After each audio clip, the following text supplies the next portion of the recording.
يا أيها الذين آمنوا لا تقدموا بين يدي الله ورسوله واتقوا الله إن الله سميع عليم. يا أيها الذين آمنوا لا ترفعوا أصواتكم فوق صوت النبي ولا تجهروا له بالقول كجهر بعضكم لبعض أن تحبط أعمالكم وأنتم لا تشعرون. إن الذين يغضون أصواتهم عند رسول الله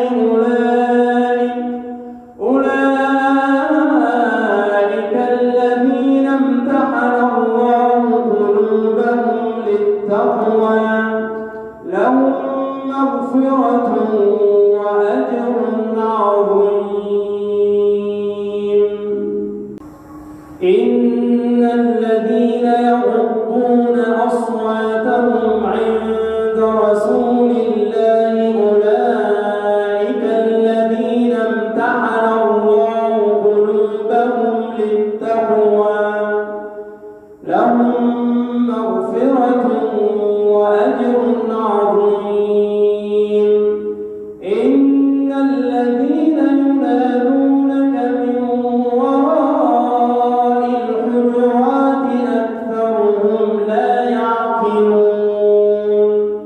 ولو أنهم صبروا حتى تخرج إليهم لكان خيرا لهم والله غفور رحيم. أيها الذين آمنوا إن جاءكم فاسق بنبأ فتبينوا أن تصيبوا قوما بجهالة فتصبحوا على ما فعلتم نادمين. واعلموا أن فيكم رسول الله لو يطيعكم في كثير من الأمر لعنتم ولكن الله حبب إليكم الإيمان وزينه في قلوبكم وكره إليكم الكفر والفسوق والعصيان أولئك هم الراشدون فضلا من الله ونعمة والله عليم حكيم. وإن